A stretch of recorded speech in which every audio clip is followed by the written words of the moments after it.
El ex candidato presidencial del Partido Republicano, pero uno podría decir que es el líder natural de ese partido mayoritario en el Consejo Constituyente, José Antonio Kast, está en el estudio de Mesa Central. José Antonio, muchísimas gracias por la gentileza. Gracias a usted. Y no digas nunca eso, te pillé, porque yo estaba leyendo mi celular y se te asustó. pillé y me sorprendí. Bueno, pues es que así es te pillé, pues pero sorprende a los malos, no sé, en fin. Oiga, partamos por una cosa coyuntural, en lo que pasa en Israel, el ataque de Hamas, la respuesta israelí y las declaraciones de la Cancillería. ¿Qué le parece? Mal, como varias cosas que ha hecho el gobierno, porque el terrorismo no tiene matices y lo que vimos fue terrorismo salvaje. Entrar a viviendas, asesinar a niños, entrar a un festival, por más que uno no comparta, ¿no es cierto?, los principios del otro, eso es terrorismo y hay que decirlo con todas sus letras. Y llamar a la paz, llamar a todas las naciones, ¿no es cierto?, a que colaboren, a que esto no escale. Va a ser difícil, pero con el terrorismo no se tranza. Y la declaración de la Cancillería y el matiz que hace, que provoca la irritación del embajador de Israel y, por cierto, del Estado de Israel. Yo diría que provoca la irritación de todas las personas.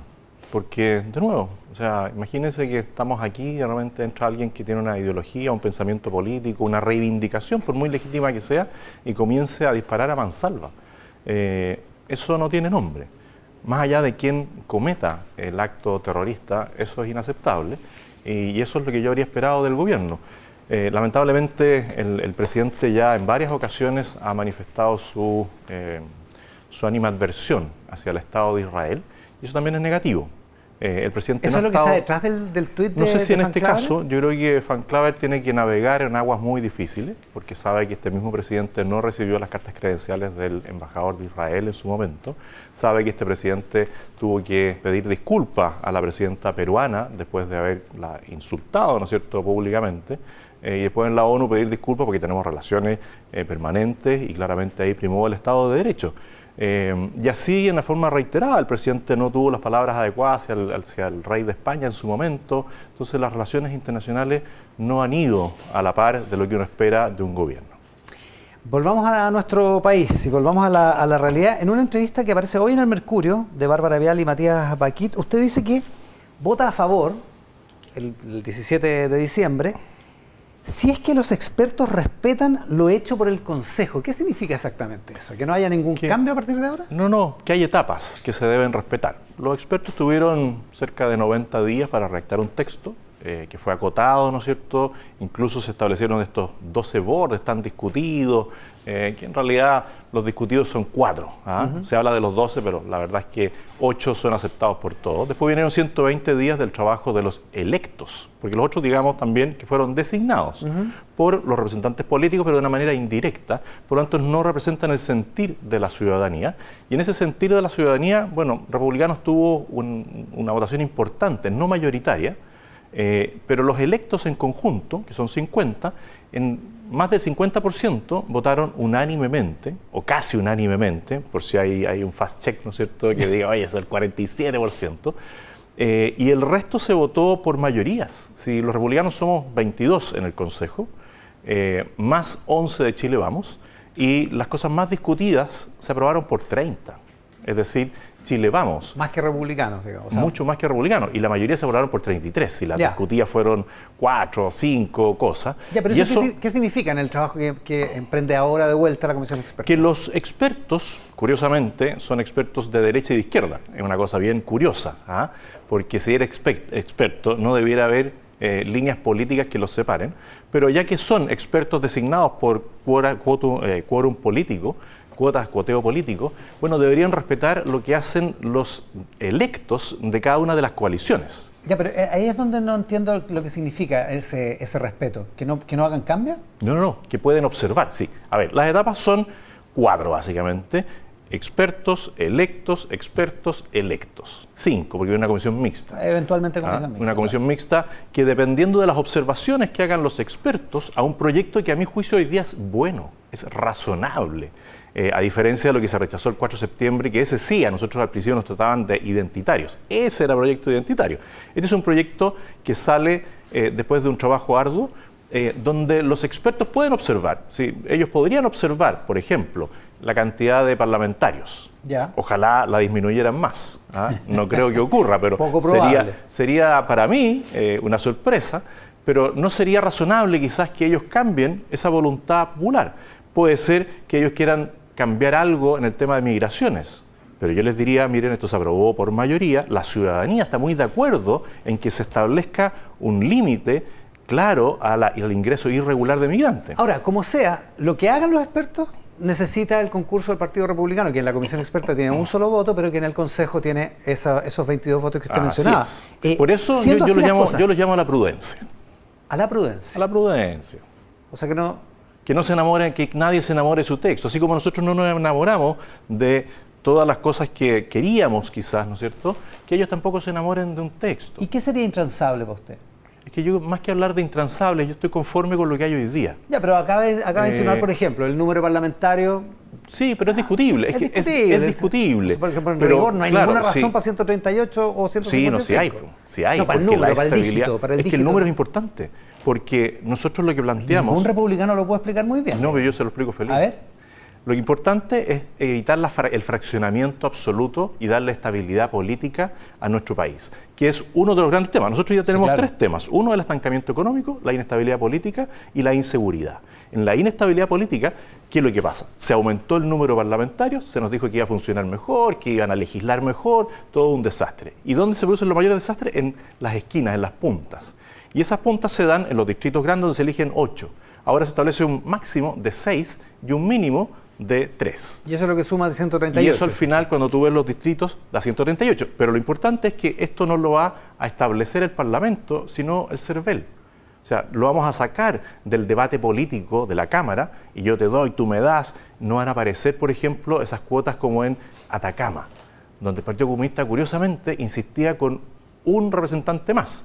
Y tú ves el mapa electoral y uno se da cuenta de que ahí como que no calza en la cantidad de habitantes con el número parlamentario. Eso fue una influencia política del Partido Comunista. Y eso debería quedar en manos del Servicio Electoral, de usted, según de acuerdo a este texto. Ahora, es curioso, porque todos hay un acuerdo bien grande en términos de que tiene que haber más estabilidad en el sistema político, tiene que haber menos incentivos a lo identitario, menos incentivos a los extremos, y parte de esas soluciones es ponerle, por ejemplo, un límite de votación. 5%, para que los cargos sean efectivos y para que existan los partidos políticos. Eso fue una de las propuestas de los expertos que se acogió. Sí, se disminuyó el número de parlamentarios por el sector, se le hicieron algunos cambios menores, como que los partidos políticos podrían expulsar a alguien, ¿no es cierto?, o sea, quitarle el cargo y nombrar a uno propio, pero eso tuvo un ajuste razonable. Ahora, y dentro del ajuste razonable es, justo con el 5%, achicar el número de parlamentarios de 155 a 138. No, se lo pregunto porque ese 5% de alguna manera es una manera indirecta de meter la mano a la urna, por decirlo así, porque no representa fielmente, estrictamente más bien, el sentido del voto popular o cuánto suman los votos populares. Y en la paridad, ustedes se quejan mucho de que la paridad de salida también le meten la mano a la urna. ¿En algunos casos se puede meter la mano a la urna y en otros casos no se puede? Lo que pasa es que lo de la paridad de salida es distinto al 5%, porque las reglas se establecen previamente. Decirle, mire, es como cuando yo presenté candidato a presidente. No, pero en paridad de salida también las reglas están claras. Juan Sutil tenía claritas las reglas y quedó fuera por paridad, digamos. Sí, no lo tenía tan claro, porque si hubiese tenido claras las reglas, quizás hubiese administrado de manera distinta sus recursos y habría potenciado sus competidores de élite. Pero las reglas eran claras. Otra cosa... pero por ejemplo, el tema de la paridad de entrada o el tema del 5%, los expertos internacionales de la Comisión de Venecia lo valoran, no así la paridad de salida. La paridad de salida, si es que se mantiene la estabilidad del 5%, si se mantiene la estabilidad en el tema del número parlamentario, si es que se mantienen otros temas que para nosotros son fundamentales, y si fuera provisoria, bueno, es discutible. Yo no digo que a mí no me gusta, pero es discutible. Si nosotros mantenemos libertad de enseñanza, libertad de elegir el fondo previsional, si mantenemos el tema de la salud, bueno, conversemos por cuánto tiempo, 1, 2 o 2 veces. La paridad de entrada nosotros, sin ley, ya la aplicábamos en el partido. Cada vez que decían, no, que ustedes son un partido, no sé qué, lo cuánto. Ya, pero una cosa es que sea voluntaria y otra cosa es que tenga rango constitucional. Pero usted dice, si se mantiene libertad de elegir, si se mantienen los fondos previsionales, ¿se puede discutir esto otro? Es que, a ver, momento, todo se puede conversar. que es lo que nosotros siempre hemos dicho. No, pues hay cosas que usted dice que no se pueden conversar. Hay cosas, todo se puede conversar, otra cosa es que estemos de acuerdo con lo que nos conversa. Otra cosa es que vayamos a llegar a acuerdo, claro. Lógico, son cosas pero todo es conversable, porque si no, no habría diálogo. Y esa es la gracia de los parlamentos. Ya, pero hay cosas que para usted son demasiado importantes, para el Partido Republicano, para no personalizarlo, son demasiado importantes y no van a ceder en eso. Bueno, de partida la vida. Nosotros no vamos a transar en el tema del quién o el qué. Entonces, para zanjar eso, les decimos al tiro, miren, no lo vamos a transar. O sea, ¿para qué se enredan? No lo van a transar. ¿Para qué se enredan? Independientemente de que eso para algunos signifique abrir la puerta a declarar inconstitucional la ley actual. A ellos los invito a leer a Carlos Peña. Si alguien me dice que Carlos Peña es conservador como yo, no ve la realidad. Entonces, hay temas en los cuales yo no entraría en el debate. Y ese es uno. Y después los otros, yo diría, conversemos cada cosa y veamos cómo lo plantean. A ver, para ser claro, no está en el ánimo ni la intención del Partido Republicano al redactar el texto el volver inconstitucional la ley de aborto entre causales.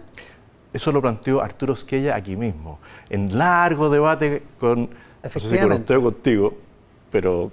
Como usted quiera. Con usted. Fijó la norma. Sí, efectivamente, Arturo Esquella... Bueno, aquí Arturo Esquella estuvo unos 5 minutos tratando de explicar lo que nosotros hemos dicho siempre, que no vamos a constitucionalizar el debate del aborto. Eso está resuelto en la ley y otra así cosa es que busquen una mayoría política pero eso será más adelante. Hoy día no lo vamos a constitucionalizar. Entonces usted lo descarta, porque, a ver, igual que en el proceso anterior, hay muchas cosas que se dicen respecto del texto. Y una de esas es que se trata de un retroceso importante para quienes piensan que es derecho de la mujer el decidir sobre su cuerpo. Mire, y poder optar. Es tanto lo que nosotros hemos escuchado de nosotros que vamos a boicotear. ¿Dónde está el boicot? Porque podríamos llamar a votar en contra. Que vamos a pasar la aplanadora, la mayoría por mayoría. Que no vamos a conversar. Estamos conversando de todos los temas. Que somos identitarios. Díganme dónde. Si lo único identitario que había aquí era la Constitución del 4 de septiembre que apoyó el presidente Boric. Ellos eran identitarios. Aquí nosotros hablamos de maternidad, hablamos de sala cuna, hablamos de igual acceso a los cargos públicos, sin discriminación en temas laborales. Díganme dónde está lo identitario. Entonces, todo lo que han dicho nosotros ha fallado. Y los hemos sorprendido una vez más. Porque nosotros estamos acostumbrados a ganar en democracia. Ya, entonces, volvamos a los intransables. Ustedes no van a transar la redacción de eso. Es que eso ya se aclaró y se votó. Entonces, ahí es donde yo hablo, le hablo a los expertos. Todo se votó, José Antonio. O sea, por eso, ahí es donde yo le hablo a los expertos. En ese caso, si es porque todo se votó, no hay espacio para nada. No, si siempre hay espacio para conversar. Pero, señor experto, era un tema que usted sabe que es relevante y se logró la mayoría suficiente para alcanzar este punto. Donde no se alcanzó la mayoría para otra cosa que para nosotros era evidente, que todo ser humano es persona. Para nosotros era evidente, para ellos no. Para ellos hay personas que no son seres humanos. Hay disposición. Bueno, se perdió. Nosotros nos encadenamos y dijimos, no, esto lo vamos a reponer, vamos a boicotear todo. No. ¿Vamos a pasarle la aplanadora del resto? No. Entonces, se dice mucho de nosotros, pero pareciera ser que muchos no nos conocen. Ahora, usted dice, voy a votar a favor si es que, como decíamos al inicio, la comisión experta respeta lo que se ha hecho en el Consejo. ¿Cómo hacer para que el texto hoy sea abordable, tragable, si se quiere, para alguien que es más o menos moderado como la presidenta de la comisión experta, Verónica Undurraga, lo hizo hoy día en una entrevista en La Tercera, o para el expresidente Ricardo Lagos, que, en fin... Es que el tema no es que sea tragable para ellos, el tema es que sea aceptado por la ciudadanía, eso es lo que no entienden. Ya, pues, pero es que la ciudadanía está compuesta por gente que más o menos es representada por Verónica Undurraga o por Ricardo Lagos. Verónica Undurraga votó apruebo el 4 de septiembre. Bueno, fue rechazada por la ciudadanía por 8 millones de personas. Le dijeron, mire Verónica, no creemos en su proyecto identitario, no siga insistiendo. Verónica Undurraga, o el presidente Lagos, tiene una mirada política distinta a lo que la mayoría de la ciudadanía opinan hoy día. ¿Entonces deberían votar en contra sí o sí a este texto? Yo espero que Verónica Undurraga tenga esa inspiración, ¿no es cierto?, de decir esto es mucho mejor de lo que nosotros mismos propusimos el 4 de septiembre y es mejor de lo vigente. Los que van a votar que no... Los que van a votar en contra de todas maneras son los del Partido Comunista. Ya, pues, ok, lo dice usted en la entrevista. Sí, el Partido Comunista y el Frente Amplio dicen, van a votar en contra. Eso es Curiosamente ellos no han dicho nada. Porque son hábiles. Bueno, pero si Lautaro Carmona se para ahí y dirige al resto del grupo, ¿no es cierto?, el grupo político, y él se toma el micrófono y es el vocero oficial del Partido Socialista, del PPD, del Frente Verde, del Frente Amplio, del Frente Estrecho, de todo. Él se para ahí y él es el vocero. Bueno, el tipo es de una habilidad infinita, como siempre ha sido el Partido Comunista. Pero curiosamente, sus consejeros, y no es que hubiese venido preparado, votaron en contra de este artículo. Los partidos políticos, movimientos u otras formas de organización cuyos objetivos, actos o conductas no respeten los principios básicos del régimen democrático, como asimismo aquellos que hagan uso de la violencia, la propugnen o inciten a ella, serán declarados inconstitucionales y corresponderá al Tribunal Constitucional conocer y juzgar esta materia. Los dos consejeros del Partido Comunista votaron en contra de esto.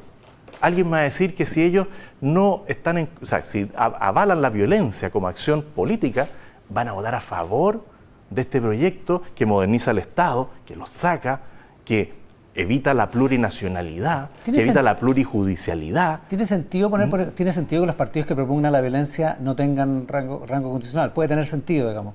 Todo el sentido pero del otra mundo. cosa es que usted sabe que hay una rémora ahí de lo que era el antiguo artículo 8º de esta Constitución, digamos. Bueno, pero este artículo, que estaba escrito, o sea, le faltaba aprobaron, decir Partido Comunista. Lo aprobaron 37 consejeros.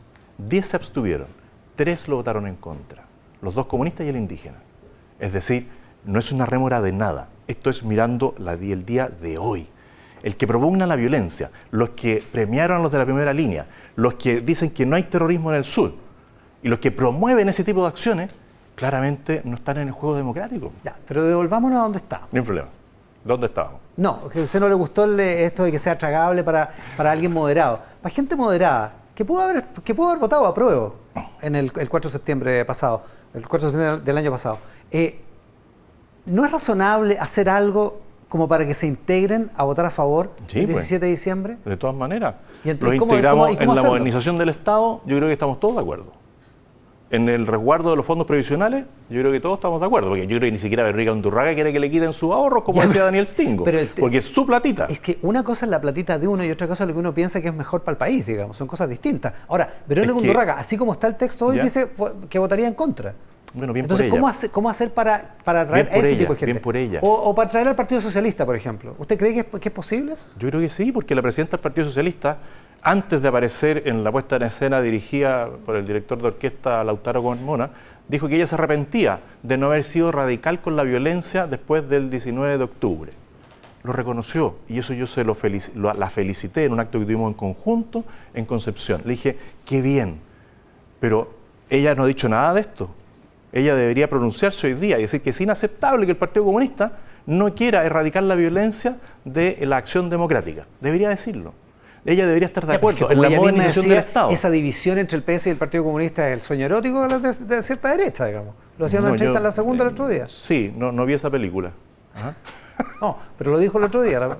Sí, claro, porque no sé que lo dijo, pero hoy día está presionada por las fuerzas políticas y por el gobierno. Si al final, ¿quién le dice básicamente al presidente qué hacer? El Partido Comunista.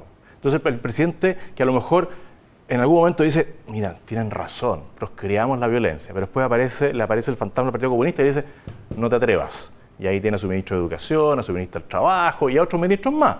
Los mismos que sacaron a Patricio Fernández de todo el tema de los 50 años. Este fue el peor año de los 50 respecto de la unidad, la reflexión, lejos el peor. Íbamos bastante bien mientras estaba Patricio Fernández. Y de repente el Partido Comunista golpea la mesa y se va Patricio Fernández. ¿Quién lo entiende? Solamente el Partido Comunista es el que manda y le dice al presidente, mire, vamos a ir para allá. Y por lo tanto, habría que colegir, si es que eso fuera cierto, habría que colegir que el gobierno va a llamar a votar en contra, que es lo que usted prevé que va a hacer el Partido Comunista. Yo creo que el gobierno en esta vez, a diferencia de lo que hizo la vez pasada el presidente, que fue el jefe de campaña del proyecto refundacional de Chile, recorrió Chile, se subió a un tren rememorando, ¿no es cierto?, viejos tiempos, se creía esos presidentes que hablaban del tren, ¿no es cierto?, no siempre se encontraba con esas manifestaciones multitudinarias que lo aplaudían. Muchas veces se encontraba con gente muy molesta que le decía, ¿qué estás haciendo acá? Anda a trabajar. Si tú no eres el jefe de campaña, no eres un activista. Y él todavía se confunde entre lo que es el presidente y activista. El presidente de la República puede que no diga nada, pero en el secreto de la urna, yo estoy seguro que si este texto lo tiene delante, lo vota en contra. Hagamos una cosa, vamos a una pausa y volvemos respecto de este tema y de otros temas de la política. Estamos con José Antonio Kast esta mañana aquí en Mesa Central. La pausa y estamos... Con José Antonio Kast estamos conversando esta mañana acá en Mesa Central. Una pregunta que queda del bloque anterior cuando hablábamos sobre el proceso constituyente. ¿Lo que usted quiere es una constitución mayoritaria o se conforma con ganar el plebiscito de diciembre? A ver, claramente es importante que esto sea mayoritario. Hoy día está difícil porque claramente los números no están a favor de votar apruebo. Pero usted que es optimista, el otro día dijo que lo dan. Yo siempre soy optimista porque uno deja todo en la cancha. Pero lo importante es que la opción que se imponga, que en este caso yo espero, con un texto razonable como el que tenemos hoy día, que sea el aprobar, gane. Y si eso es por 5%, por 6%, por 10%, creo que lo importante es que si es un buen texto, ayude a recuperar la estabilidad política, ayuda al crecimiento y ayuda a enfrentar la inseguridad. Ya, 5 o 6 puntos en el piso. Por menos que eso, ¿estamos claros que eso deja abierto el tema constitucional o no? Yo pienso distinto. Yo creo que sí. Si gana 50,1. Bueno, esa es la democracia. O sea, hay elecciones que se han perdido por 5 votos, 10 votos, y otras se ganan 5 por 10, y ahí están los parlamentarios, y ahí están los presidentes en distintas partes. Ya, pero otra cosa es si un 50,1 a favor logra cerrar el tema constitucional. Lo relevante es que, a ver, hay un sector, que es la izquierda radical, que ya dijo que nunca lo va a cerrar. Y ahí está el señor Jadwe, ¿no es cierto?, que transmite todos los días que no se va a cansar de plantear la Asamblea Constituyente. Pero hay otros sectores que tienen representación parlamentaria y que son serios y que yo creo que también aspiran a pasar de este quórum en las cosas más importantes del 4/7 al 3/5, que es relevante para evitar que mayorías circunstanciales vayan a hacer cambios. Ya, por eso le pregunto, porque en el bloque anterior usted no se veía demasiado dispuesto, digamos, a barrer para adentro a esos sectores, digamos.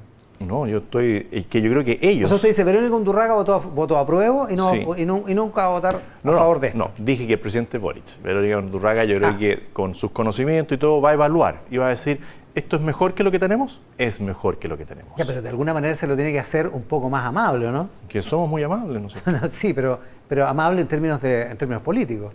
Amable en términos de que... Esa es la etapa que tienen ahora. En estos 5 días, ellos van a tener que razonar y ver, estudiar, analizar. Ellos ya han tenido un tiempo importante porque la mayoría de ellos estuvieron en la sala. Claro. Yo creo que varios de ellos, en varios de los puntos... De hecho, tenían derecho a voz.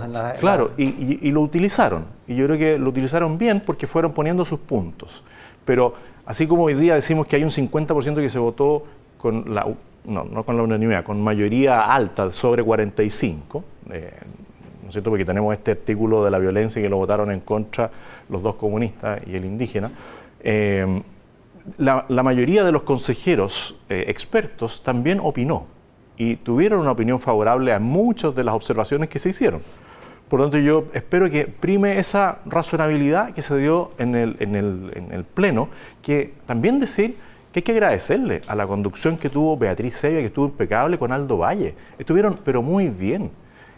Ordenaron todos los debates, no hubo estridencia, no hubo corpóreos corriendo por ahí, no hubo nadie tocando la guitarra, se pudo cantar el himno nacional. Y sobre eso hay consenso de que esto fue un proceso totalmente distinto. La pregunta es si... Salvo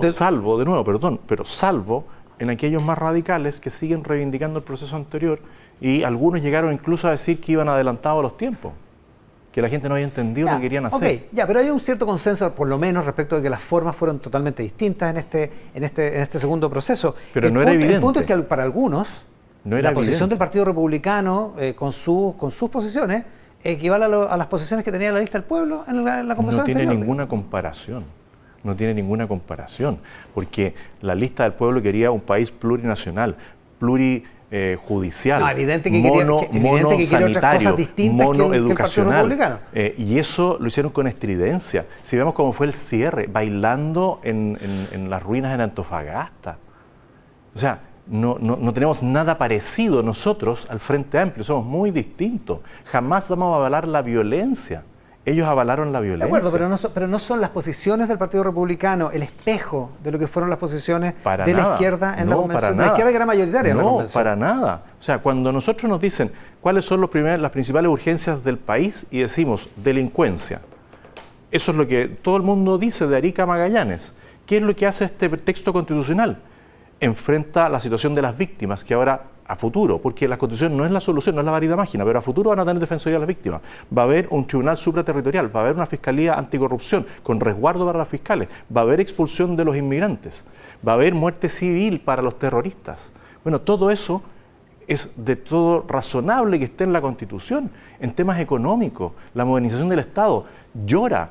Combatir la corrupción. O sea, que a mí me comparen con el Frente Amplio, que usó los convenios para quitarle los recursos a los más pobres de Chile, no lo puedo dejar pasar. La comparación no es con el Frente Amplio y los convenios, la comparación es con la izquierda, que era Es que no hay mayoritaria, comparación. Para que era mí- mayoritaria en la convención y que para pensaba mí- que legítimamente que sus Sí. ideas eran buenas. Otra Bueno, cosa es que cómo le fue en el 8 plebiscito, millones pero- de personas, sí, pero sus Ya. ideas que eran tan buenas fueron rechazadas Sí, por 8 millones de personas. Pero consideraban que eran buenas. Ahora, hablemos de algunas de esas ideas. A propósito de seguridad, el tema sobre la justicia militar no debería estar más precisado, de modo que si un militar comete un delito donde están involucrados civiles, eso no sea juzgado por la justicia militar. Ya vimos los excesos que ocurrieron, las injusticias que ocurrieron cuando eso era así. Sí, pero separemos las etapas, porque una cosa es una justicia militar durante un gobierno militar y otro es en democracia, donde las Fuerzas Armadas, que también fueron cuestionadas de estar en el texto constitucional, y la izquierda nos llevó a la Corte Suprema, y hoy día hay un capítulo de las Fuerzas Armadas y otro capítulo de orden y seguridad, que dentro de lo que son los ámbitos de acción de ellos, tengan lo que ha existido en la historia de Chile y en lo de los países, la justicia que ve los temas militares. ¿Que eso se puede ajustar? Obviamente se puede ajustar. Claro, porque una cosa es una pelea entre un regimiento y otra cosa es Bueno, cuando, por eso, cuando hay fricción y un delito son temas, que involucra a militares son- y a civiles. Son digamos. temas que todavía no están zanjados en plenitud. Por eso yo siempre digo, nosotros estamos dispuestos a conversar. Ya, eso es conversable entonces. Es que, vuelvo a decir, todo es conversable. No, pues no todo porque- es conversable. Si usted dice que lo de, No, de- es que la distinción es, de lo del aborto no es conversable. pues. el aborto siempre ha sido algo que se ha debatido, discutido en el Parlamento, en el Consejo, y después se zanja. Se zanja una discusión votando. Las últimas votaciones en el Congreso nosotros las perdimos, pero se zanjó. Y aquí en el Consejo es lo mismo, ellos podrán hacer planteamientos. Si hay un planteamiento como este, donde uno dice, mira, es razonable que sea con estas restricciones, con esto otro. Al principio se decía que los civiles quedaban vinculados a la justicia militar, y eso era una noticia falsa, porque no es así. Entonces se hizo crecer todo un tema, que los civiles, ¿cómo van a quedar sometidos a la justicia militar? Nunca han quedado sometidos a la justicia militar en cómo está Ya, redactado. pero le parece razonable que se discuta. Todo. Y que se precise. Sí, se puede discutir. Y en el caso de la prisión domiciliaria para mayores, 75 años, 80 años, fíjate usted la edad que Que la edad ya quedó sea. sin edad. ¿Ah? Quedó sin sin edad. edad. Quedó para enfermedades terminales como algo humanitario. Y esto yo se lo escuché una vez a un presidente de la Corte Suprema. Dijo, y se lo escuché también al juez Garzón, que nuestro presidente fue y premió después de que defendió a Bolivia en su pretensión de salir al mar. Bueno, ese Sí, juez... la verdad es que lo premió porque metió preso a Pinochet. Bueno, ese juez, que tiene varias aristas, una vez dijo, nadie merece morir en la cárcel. Y yo comparto esa apreciación humanitaria. Hay otra posición que dice que para casos de violadores de derechos humanos, para casos de quienes han cometido crímenes de lesa humanidad, no hay ningún tipo de conmiseración porque cualquier beneficio sí. lo que hace es dar una señal equivocada Bueno, respecto a y de ese tipo de delitos. Es que yo creo que esto es para la persona que ya está condenada. Y a esas personas habría que preguntarle qué pasa con el señor Orozco, que tenía Alzheimer y que no sabía si estaba ahí en su casa o en un parque. Y se sentaba todos los días a esperar la micro que lo llevaba a su casa. ¿Qué sentido tiene que el Estado gaste recursos en una persona que no sabe dónde está? Su cuerpo está ahí, pero su mente ya no está. ¿Es razonable? Yo creo que no. ¿Es razonable que otros violadores de derechos humanos condenados por la justicia puedan beneficiarse con una norma así? Es que esta es una norma humanitaria. Esta norma es transversal y no amerita discriminaciones respecto de la persona que tiene un cáncer terminal, se va a morir en una semana. ¿Es razonable que muera engrillado? Yo creo que no. ¿Es razonable que muera en una cárcel si es por otro delito? Yo creo que no. Y eso es discutible. Se discutió y se aprobó una norma humanitaria. Incluso en los casos más graves, estoy pensando en Marcelo Morenbrito, estoy pensando en Miguel Krasnov-Marchenko. Es que si alguno de ellos tiene Alzheimer, o alguno de ellos tiene una demencia senil, o alguno de ellos está a punto de morir, todos los presidentes han indultado a personas que están a punto de morir. Es, de nuevo, humanitario. Una cosa es que los indulte el presidente Y otra cosa es que el texto constitucional les resguarda un derecho. El texto son constitucional, entidades distintas, sí, digamos. lo que pasa es que el texto constitucional no es que les resguarde automáticamente el derecho, lo manda a un tribunal, lo manda a la justicia evalúa la condición física, que no sea un peligro para la sociedad, y después existe un tribunal de cumplimiento de penas, que también es una innovación, que fue aprobado mayoritariamente. No es una norma el tribunal de cumplimiento de penas que se haya aprobado con poquitos votos. Si se dejara fuera expresamente a personas condenadas por delitos de lesa humanidad, ¿usted lo consideraría aceptable? Es que yo creo que habría una administración de justicia arbitraria, porque cuando uno dicta una norma, la norma no amerita discriminación. Esa es la gracia de vivir en un país único, indivisible, soberano, donde hay un poder judicial, donde hay un poder legislativo y donde hay un poder ejecutivo, donde todos nos vemos sometidos a las mismas normas. Si yo infrinjo la norma, voy a ser sancionado. Y la sanción trae estos requisitos. Pero si hay una situación concreta como algo humanitario, bueno, si la legislación lo establece, es para todos. Otro tema, libertad de elección. Particularmente en materia... En salud, en previsión, exacto, en educación, de seguridad social. Una cosa es que se consagra la libertad de elección, que parece ser una idea mayoritaria, intuitivamente parece congregar harto respaldo. Y otra cosa es que se deje fuera del debate democrático alguna idea distinta a la que tenemos, a un sistema como el que tenemos hoy funcionando en el país, digamos. ¿Estamos hablando en temas previsionales? Sí, en temas previsionales y de salud, por ejemplo. En temas previsionales hoy día hay una discusión legislativa respecto al tema y claramente hay una mayoría, diría yo, que es contraria a que los denominados políticos o la administración pública administre los fondos privados. Eso no quiere decir que el Estado tenga un rol muy importante, solidario, para apoyar a quien no ha tenido ahorros previsionales, y eso se paga con impuestos generales. Ya, es que en ese caso, una reforma como la que está proponiendo el presidente Boric sería inconstitucional. Yo le diría al presidente Boric que detenga su reforma previsional hasta que esto se apruebe. Así, ¿cómo va a estar tan apurado? Si se demoró 2 años en tramitar esto, bueno, que espere 2 meses y vea lo que sale de este texto. Y si el texto viene por una línea, bueno, que no insista en la otra. Ya, pero espérese, esa es una acción política. En términos de principios, una reforma como la que propuso Bachelet, incluso como la que propuso Piñera, y la que propuso Boric, ¿sería inconstitucional con el texto así como está? Yo creo que es discutible, porque donde hay 2 o más abogados hay 2 interpretaciones de la norma. Opiniones, claro. Y va a depender también de la conformación del Tribunal Constitucional, porque este Tribunal Constitucional hoy día, con mayoría nominada por el presidente Boric, nos ha sorprendido en varias cosas que yo diría, esto es inconstitucional, ellos dicen es constitucional.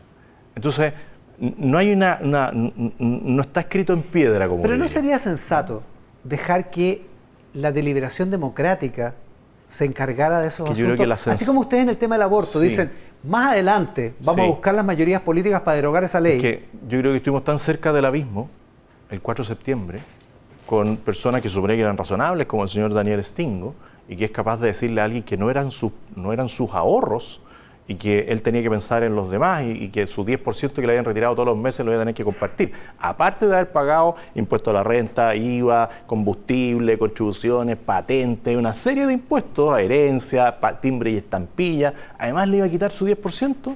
Bueno, a tal punto llegó la irracionalidad que las constituciones tienen que hacerse cargo de situaciones como esa. Y tienen que hacerse cargo y dejarlo con un quórum más alto, porque aquí se termina gran parte de las leyes, ¿no es cierto?, con quórum más alto. Por lo tanto, tiene que quedar dentro de la Constitución aquellas cosas que no queremos que se vote por mayoría de 1. Por mayorías circunstanciales, digamos. Claro, y eso es lo que se hace aquí. Bueno, sí, lo que modificaron las leyes orgánicas constitucionales. Modificaron el tema previsional en el periodo anterior, vulnerando todo lo que decía la Constitución. Porque superaron los quórums que establecía la Constitución, que eran altos. Aquí son bastante más bajos. A ver, ¿por qué vulneraron? No entiendo. Porque para hacer modificación a la Constitución, todo el mundo decía que eso era inviable. Por los retiros de fondo. Claro. Por los retiros de fondo y que los diputados no tenían, ¿no es cierto?, autorización para incurrir en gastos. Bueno, los diputados, por mayoría, votaron que sí podían hacer cosas y después el Tribunal Constitucional les dijo, ok. Entonces... Pero ni la norma más alta prohíbe que se vuelva a discutir algo, pero esto da cierta garantía de que no vayamos de tumbo en tumbo y mejoremos la estabilidad política del país. Esa garantía que dice usted, ¿no es de alguna forma ganar el partido y querer ganarlo para siempre, independientemente de que cambien las opiniones respecto del Es que no lo ganamos para siempre, lo ganamos mientras haya una mayoría de 3/5 que impida, ¿no es cierto?, que caigamos en la irracionalidad a la que nos quisieron llevar a aquellos que ganaron la Asamblea Constituyente anterior. De alguna manera, en la entrevista del Mercurio, en esta entrevista, usted está asumiendo la paternidad de esto, ¿no? De este proyecto. Yo asumo la paternidad de mis 9 hijos. No, pero sabe lo que estoy hablando. Sí, estoy de acuerdo. El liderazgo en el Partido Republicano. En política uno ejerce liderazgos. Pero aquí nosotros hemos ejercido un liderazgo colectivo. Así como estuvo Arturo Sgei aquí y dio una pauta, así como Beatriz Hevia hizo un trabajo impecable, así como el profesor Silva fue jefe de bancada, así como tenemos hoy día a Agustín Romero, jefe de bancada de nuestros diputados, y antes tuvimos a Benjamín Moreno, nosotros actuamos de manera colectiva. Aquí nadie se arranca con la pelota dentro usted es el líder de todo eso, de toda esa gente. Pero es que, de nuevo, tanto, vuelvo a decir... Y está poniendo, para citar a Evelyn Matei, está poniendo su capital político en esto. Bueno, ahí la pregunta es, ¿qué es lo que es el capital político? Ya, bueno, pero... Y si uno tiene capital, lo invierte. Si yo tuviera algo de capital político... invertirlo en esto, a eso me Pero refiero. de todas maneras, yo lo voy a invertir en Chile siempre. Aunque las encuestas digan que podríamos salir desfavorecidos. Siempre nos hemos jugado por las cosas que creemos correctas. Y eso es lo que ha premiado a la ciudadanía, la coherencia. Si nosotros votamos en contra de los retiros, votamos en contra de las 40 horas, votamos en contra del sueldo mínimo, votamos en contra del royalty, y las personas votaron republicano porque dijeron, le creemos. Porque no hacen lo de la política común y corriente, que miran las encuestas y votan de acuerdo a lo que dicen las encuestas. Nosotros votamos de acuerdo a lo que creemos correcto para la nación. Si la gente nos elige, bueno, mejor. ¿Y qué significa para usted y para republicanos? No hablemos de la carrera presidencial, si falta mucho tiempo, sí, pero para republicanos, para ese liderazgo que usted describe, ¿qué significaría si el 17 de diciembre gana el en contra?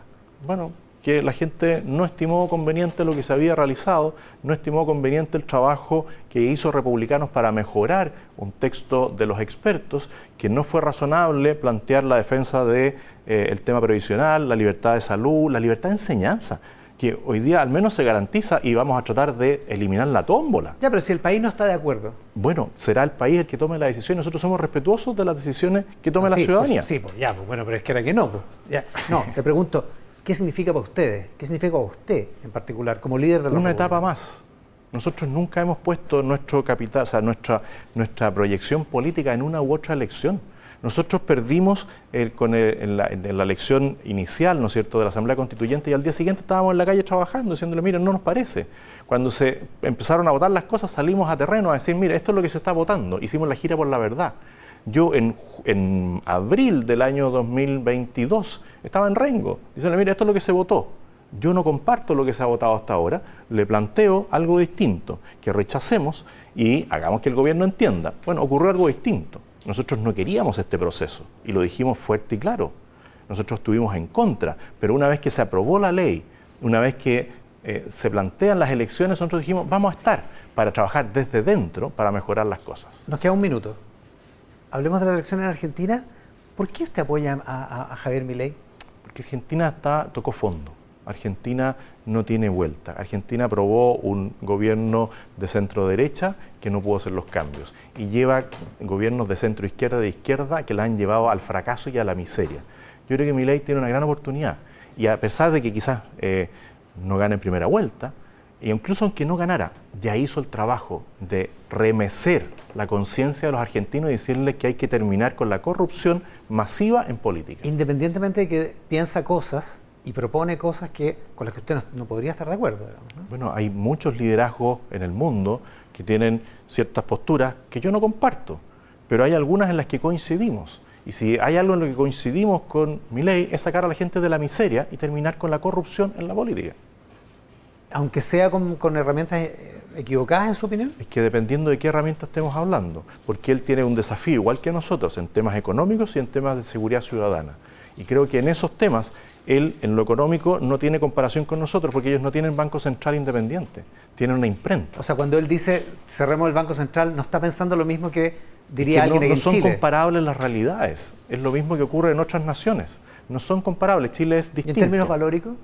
En términos valóricos yo lo que le he escuchado es que defiende la vida del que está por nacer y defiende la vida desde la concepción hasta la muerte natural. No por las mismas razones que usted, digamos. Bueno, pero se unen, ¿no es cierto?, los caminos en la defensa de los indefensos. Los caminos de la vida, como dice la canción. La canción, los caminos, pero mejor las canciones de los prisioneros. Es que hoy día estamos con los prisioneros. Ya, oiga, José Antonio, muchísimas gracias por la gentileza.